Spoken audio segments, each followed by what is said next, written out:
साहित्य की दुनिया में मशहूर साहित्यकार बाबू देवकी नंदन खत्री ने चंद्रकांता की अपार सफलता के बाद चंद्रकांता संतति नामक विश्व प्रसिद्ध अय्यारी और रहस्यों से भरे उपन्यास की रचना की थी। दोस्तों, हिंदी भाषा के प्रचार प्रसार में यह उपन्यास मील का पत्थर साबित हुआ। लाखों लोगों ने इस उपन्यास को पढ़ने की चाह में हिंदी भाषा को सीखा। चंद्रकांता संतति एक ऐसी अय्यारी, तिलिस्मी, जादूगरी और रहस्यों से भरी कथा है जिसने साहित्य की दुनिया में तहलका मचा दिया। नीरजा गुलेरी जी ने दूरदर्शन पर इसी उपन्यास पर आधारित धारावाहिक का प्रसारण शुरू किया था, जो कि दूरदर्शन पर चल रहे धारावाहिकों में सर्वाधिक लोकप्रिय धारावाहिक माना गया। दोस्तों, स्टोरी विद जावेद में आज से चंद्रकांता संतति की कथा को मैं स्वयं अपनी आवाज में आप लोगों तक पहुंचाने का प्रयास करने जा रहा हूं। दोस्तों, आपके प्रोत्साहन से मेरा मनोबल बढ़ेगा और मैं बेहतर से बेहतरीन अंदाज में आप लोगों को इस उपन्यास के शब्दों के माध्यम से दृश्यों को आपके मानस पटल पर लाने की कोशिश करूंगा। तो चलिए सुनते हैं चंद्रकांता संतति के पहले भाग का पहला बयान मेरी आवाज में। नौगढ़ के राजा सुरेंद्र सिंह के लड़के वीरेंद्र सिंह की शादी विजयगढ़ के महाराज जयसिंह की लड़की चंद्रकांता के साथ हो गई। बारात वाले दिन तेज सिंह की आखिरी दिल्लगी के सबब चुनार के महाराज शिवदत्त को मशालची बनना पड़ा।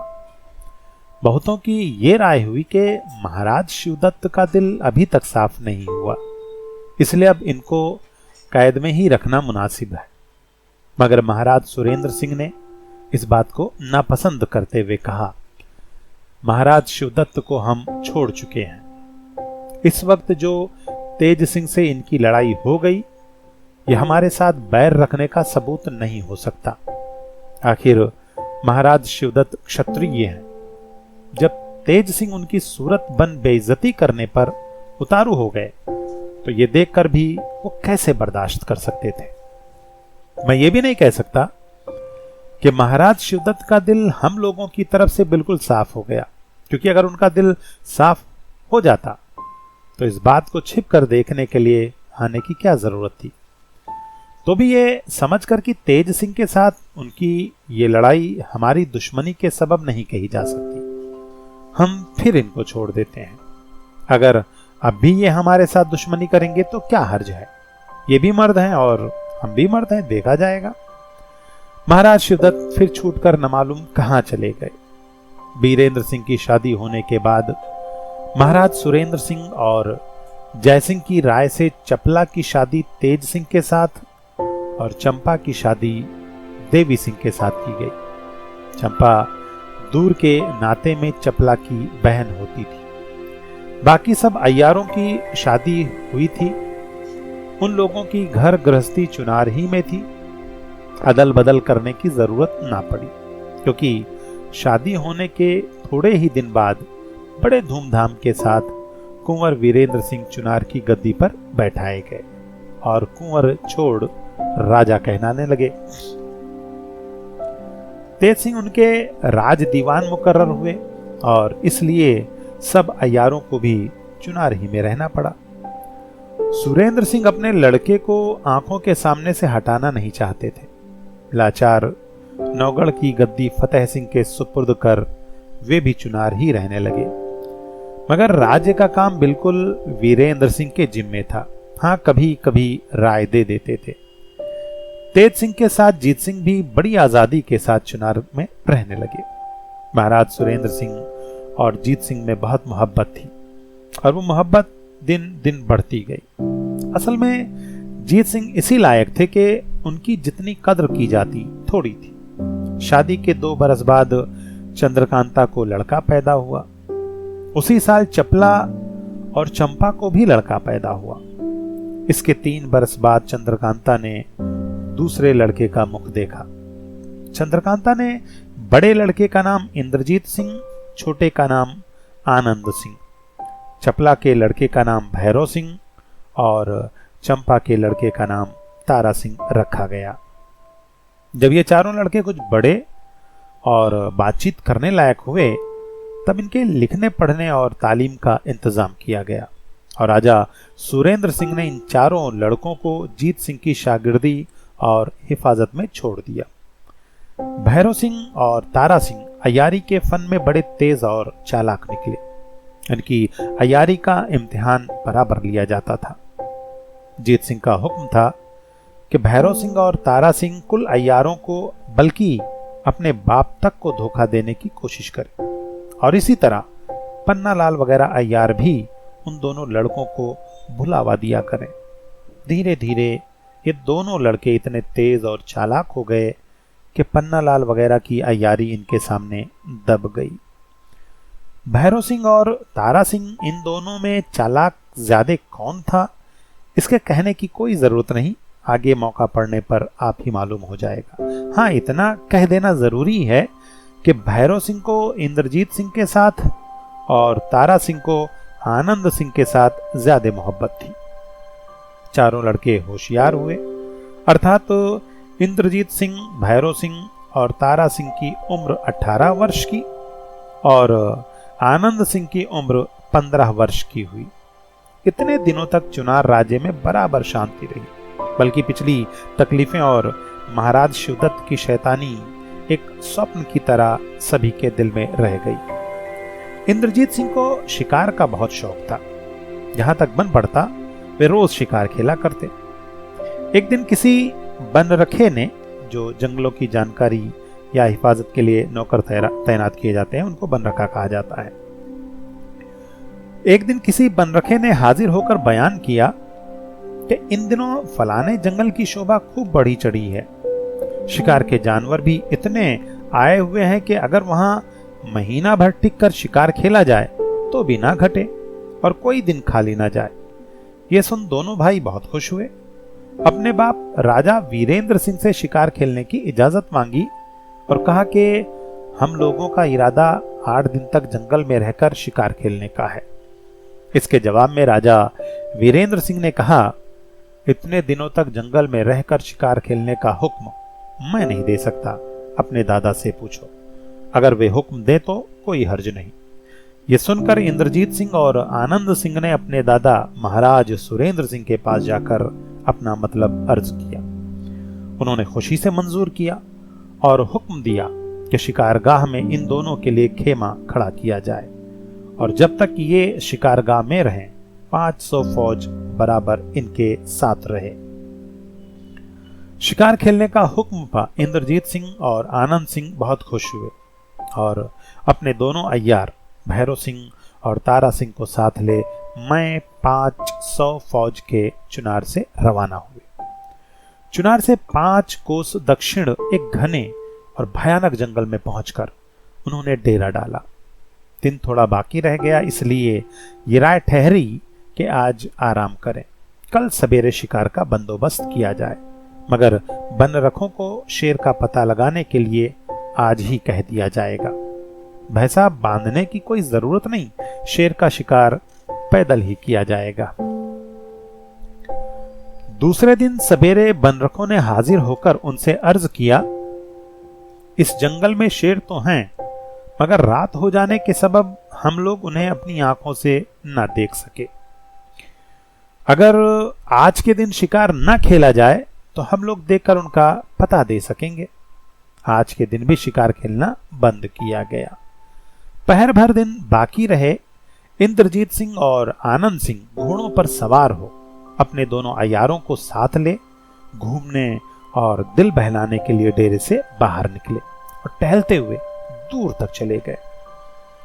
ये लोग धीरे धीरे टहलते और बातें करते जा रहे थे कि बाईं तरफ से शेर के गरजने की आवाज आई, जिसे सुनते ही चारों अटक गए और घूमकर उस तरफ देखने लगे जिधर से आवाज आई थी। लगभग 200 गज की दूरी पर एक साधु शेर पर सवार जाता दिखाई पड़ा। जिसकी लंबी लंबी और घनी जटाएं पीछे की तरफ लटक रही थी। एक हाथ में त्रिशूल, दूसरे में शंख लिए हुए था। इसकी सवारी का शेर बहुत बड़ा था और उसके गर्दन के बाल जमीन तक लटक रहे थे। इसके 8-10 हाथ पीछे एक शेर और जा रहा था, जिसकी पीठ पर आदमी के बदले बोझ लदा हुआ नजर आया। शायद ये असबाब यानी सामान उन्हीं शेर पर सवार महात्मा का हो। शाम हो जाने के सबब साधु की सूरत साफ मालूम ना पड़ी, तो भी उसे देख इन चारों को बड़ा ही ताज्जुब हुआ और कई तरह की बातें सोचने लगे। इंद्रजीत सिंह, इस तरह शेर पर सवार होकर घूमना मुश्किल है। आनंद सिंह, कोई अच्छे महात्मा मालूम होते हैं।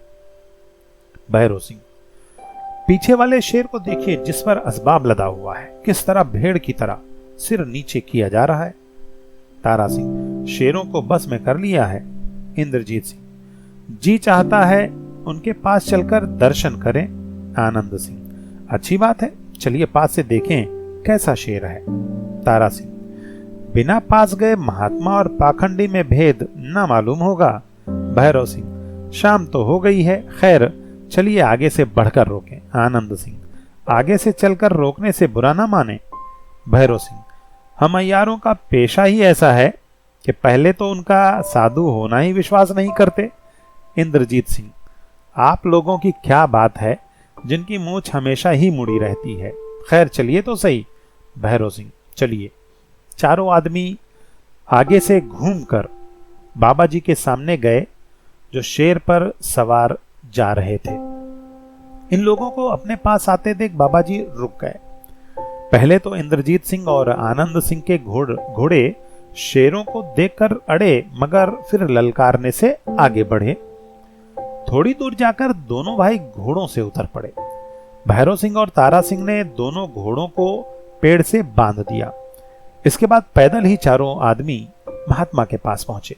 बाबा जी दूर ही से, आओ राजकुमार इंद्रजीत सिंह और आनंद सिंह, कहो कुशल तो है। इंद्रजीत सिंह प्रणाम करके, आपकी कृपा से सब मंगल है। बाबा भैरव सिंह और तारा सिंह की तरफ देखकर, कहो भैरव और तारा अच्छे हो। दोनों हाथ जोड़कर, आपकी दया से। बाबा, राजकुमार मैं खुद तुम लोगों के पास जाने को था, क्योंकि तुमने शेर का शिकार करने के लिए इस जंगल में डेरा डाला है। मैं गिरनार जा रहा हूं, घूमता फिरता इस जंगल में भी आ पहुंचा। ये जंगल अच्छा मालूम होता है, इसलिए 2-3 दिन तक यहां रहने का विचार है। कोई अच्छी जगह देखकर धूनी लगाऊंगा। मेरे साथ सवारी और असबाब लादने के कई शेर हैं, इसलिए कहता हूं कि धोखे में मेरे किसी शेर को मत मारना, नहीं तो मुश्किल होगी। सैकड़ों शेर पहुंचकर तुम्हारे लश्कर में हलचल मचा डालेंगे और बहुतों की जान जाएगी। तुम प्रतापी राजा सुरेंद्र सिंह के लड़के हो, इसलिए तुम्हें पहले ही से समझा देना मुनासिब है, जिसमें किसी तरह का दुख ना हो। इंद्रजीत सिंह, महाराज मैं कैसे जानूंगा कि ये आपका शेर है? ऐसा ही है तो शिकार ना खेलूंगा। बाबा, नहीं तुम शिकार खेलो, मगर मेरे शेरों को मत मारो। इंद्रजीत सिंह, मगर ये कैसे मालूम होगा कि फलाना शेर आपका है? बाबा, देखो मैं अपने शेरों को बुलाता हूं, पहचान लो। बाबा जी ने शंख बजाया। भारी शंख की आवाज चारों तरफ जंगल में गूंज गई और हर तरफ से गुर्राहट की आवाज आने लगी। थोड़ी ही देर में इधर उधर से दौड़ते हुए 5 शेर और आ पहुंचे। ये चारों दिलावर और बहादुर थे। अगर कोई दूसरा होता तो डर से उसकी जान निकल जाती।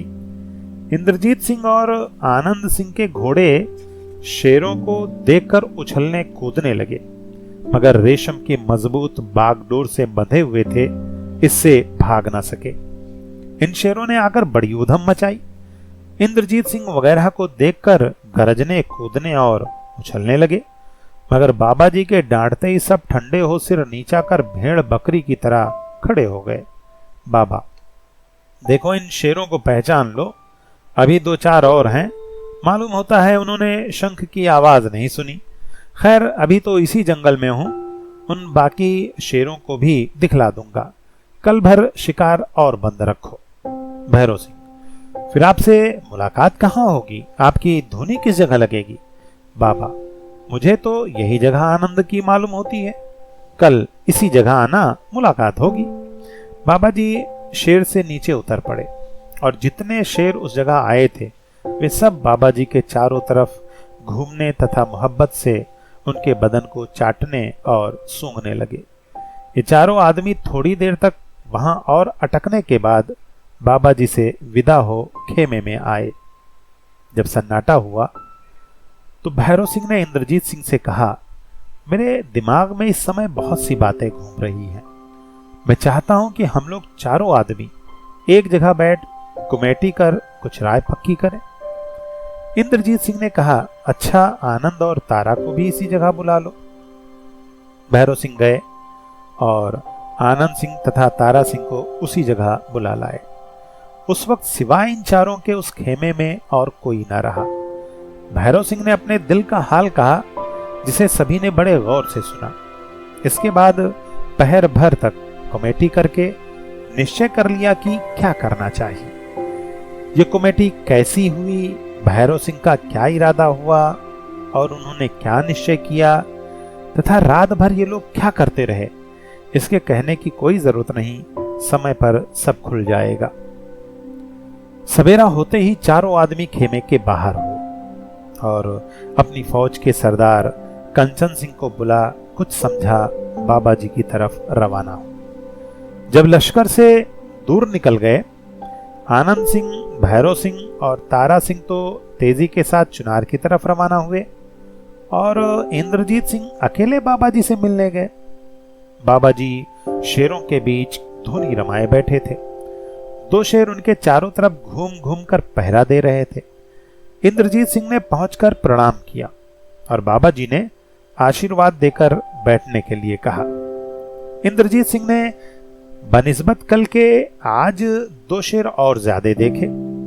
थोड़ी देर चुप रहने के बाद बातचीत होने लगी। बाबा, कहो इंद्रजीत सिंह, तुम्हारे भाई और अय्यार कहाँ रह गए? वे नहीं आए? इंद्रजीत सिंह, हमारे छोटे भाई आनंद सिंह को बुखार आ गया, इस सबब से वो नहीं आ सका। उसी के हिफाजत में दोनों अय्यारों को छोड़ मैं अकेला आपके दर्शन को आया हूं।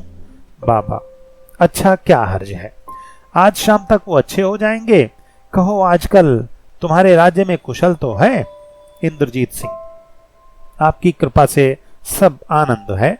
बाबा, बेचारे बीरेंद्र सिंह ने बड़ा कष्ट पाया। खैर, जो हो, दुनिया में उनका नाम रह जाएगा। इस 1000 वर्ष के अंदर कोई ऐसा राजा नहीं हुआ जिसने तिलिस्म तोड़ा हो। एक और तिलिस्म है, असल में वही भारी और तारीफ के लायक है। इंद्रजीत सिंह, पिताजी तो कहते हैं कि वो तिलिस्म तेरे हाथ से टूटेगा। बाबा, हाँ, ऐसा ही होगा। वो जरूर तुम्हारे हाथ से फतेह होगा, इसमें कोई संदेह नहीं।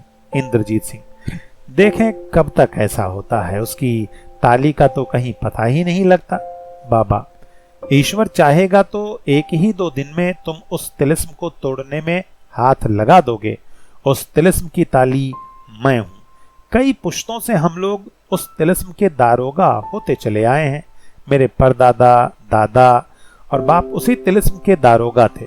जब मेरे पिता का देहांत होने लगा तब उन्होंने उसकी ताली मेरे सुपुर्द कर मुझे उसका दारोगा मुकर्रर कर दिया।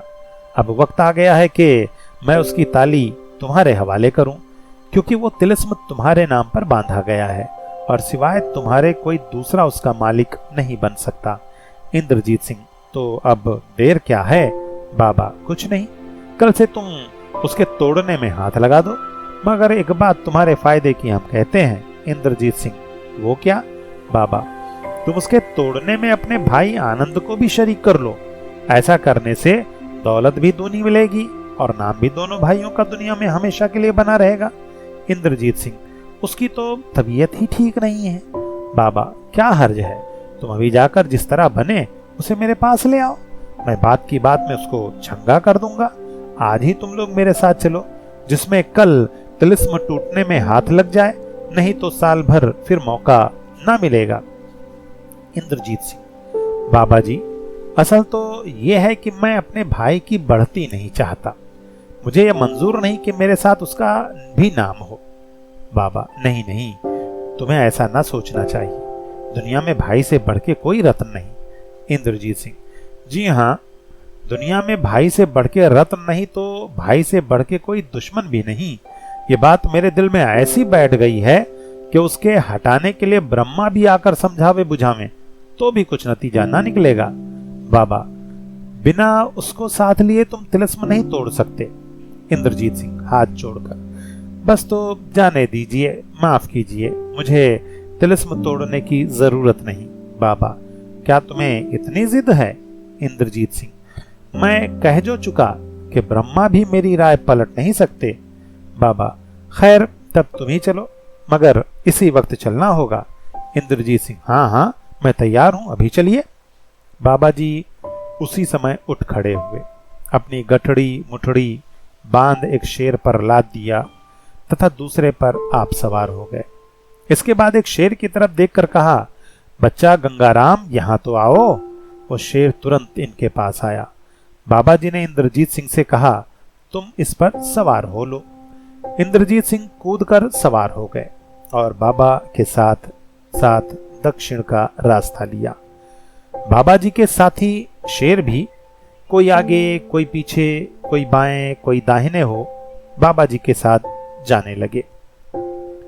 सब शेर तो पीछे रह गए, मगर दो शेर जिन पर बाबा जी और इंद्रजीत सिंह सवार थे आगे निकल गए। दोपहर तक ये दोनों चले गए। जब दिन ढलने लगा, बाबा जी ने इंद्रजीत सिंह से कहा, यहां ठहर कर कुछ खा पी लेना चाहिए। इसके जवाब में कुमार बोले, बाबा जी, खाने पीने की कोई जरूरत नहीं, आप महात्मा ही ठहरे, मुझे कोई भूख नहीं लगी है, फिर अटकने की क्या जरूरत है? जिस काम में पड़े उसमें सुस्ती करना ठीक नहीं। बाबा जी ने कहा, शाबाश, तुम बड़े बहादुर हो। अगर तुम्हारा दिल इतना मजबूत ना होता तो तिलिस्म तुम्हारे ही हाथ से टूटेगा, ऐसा बड़े लोग ना कह जाते। खैर चलो। कुछ दिन बाकी रहा। जब ये दोनों एक पहाड़ी के नीचे पहुंचे, बाबा जी ने शंख बजाया। थोड़ी ही देर में चारों तरफ से सैकड़ों पहाड़ी लुटेरे हाथ में बर्छे लिए आते दिखाई पड़े और ऐसे ही 20-25 आदमियों को साथ लिए पूरब तरफ से आता हुआ राजा शिवदत्त नजर पड़ा, जिसे देखते ही इंद्रजीत सिंह ने ऊंची आवाज में कहा, इनको मैं पहचान गया, यही महाराज शिवदत्त हैं। इनकी तस्वीर मेरे कमरे में लटकी हुई है। दादाजी ने इनकी तस्वीर मुझे दिखाकर कहा था, हमारे सबसे भारी दुश्मन यही महाराज शिवदत्त हैं। ओफ ओह, हकीकत में बाबा जी अय्यार ही निकले, जो सोचा था वही हुआ। खैर क्या हर्ज है, इंद्रजीत सिंह को गिरफ्तार कर लेना जरा टेढ़ी खीर है। शिवदत्त पास पहुंचकर, मेरा आधा कलेजा तो ठंडा हुआ, मगर अफसोस तुम दोनों भाई हाथ ना आए। इंद्रजीत सिंह, जिस भरोसे ना रहिएगा कि इंद्रजीत सिंह को फंसा लिया, उनकी तरफ बुरी निगाह से देखना भी काम रखता है। ग्रंथ करता, भला इसमें भी कोई शक है?